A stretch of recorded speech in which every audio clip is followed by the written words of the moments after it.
जेव्हा बातमी असते विश्वासाची, तेव्हा नाव येते जळगाव उन्नती न्यूज। तुमचा हक्काचा आवाज जळगाव उन्नती न्यूज। पाहूया आजच्या बातम्या।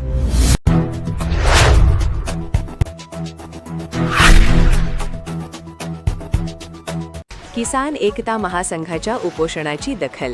वाडी खुर्दच्या विकास कामांसाठी पंचायत समिती सरसावली। प्रशासनाकडून आश्वासनांचे पत्र। उपोषण मागे घेण्याचे आवाहन। जळगाव जामोद प्रतिनिधी।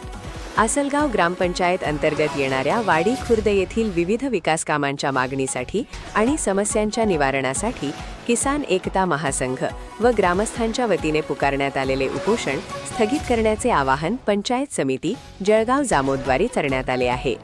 पंचायत समितीच्या गटविकास अधिकाऱ्यांनी 15 ऑगस्ट 2026 रोजी पत्र प्रसिद्ध करून उपोषणकर्त्यांना प्रशासनाला सहकार्य करण्याचे विनंतीपत्र दिले आहे।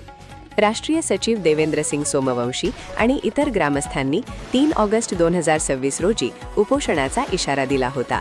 या निवेदनाची दखल घेत पंचायत समिती व आसलगाव ग्रामपंचायत प्रशासक यांच्या उपस्थितीत 5 ऑगस्ट रोजी विशेष बैठक घेण्यात आली। या बैठकीत ग्रामस्थांनी मांडलेल्या समस्यांवर चर्चा करण्यात आली। ग्रामपंचायतीला प्राप्त निधीच्या अनुषंगाने आवश्यक विकास कामे लोकसंख्येच्या प्रमाणात तसेच वार्षिक आराखड्यात प्राधान्याने समाविष्ट करण्याचे सुचवण्यात आले आहे। तसेच पावसाळ्यापूर्वी आवश्यक निधी उपलब्ध होताच विकास कामे हाती घेतले जातील असे आश्वासन देण्यात आले आहे। तात्पुरत्या स्वरूपातील आपत्ती व्यवस्थापनाच्या कामांमध्ये वाडी खुर्द येथील स्मशानभूमी नाला पूर्ववत करणे आणि तुकाराम चौक ते कृष्णानगर पर्यंतची नाली पूर्ववत करणे ही कामे तातडीने पूर्ण करण्याचे आदेश 5 ऑगस्टच्या बैठकीनुसार ग्रामपंचायतीला देण्यात येत आहेत। सध्या नियुक्त प्रशासक मंडळाला नवीन धोरणात्मक निर्णय किंवा मोठा आर्थिक खर्च करण्याचे अधिकार नसल्याने जिल्हा नियोजन समिती व जिल्हा वार्षिक योजनेतून निधी मिळवण्यासाठी पाठपुरावा केला जात असल्याचे पत्रात नमूद आहे।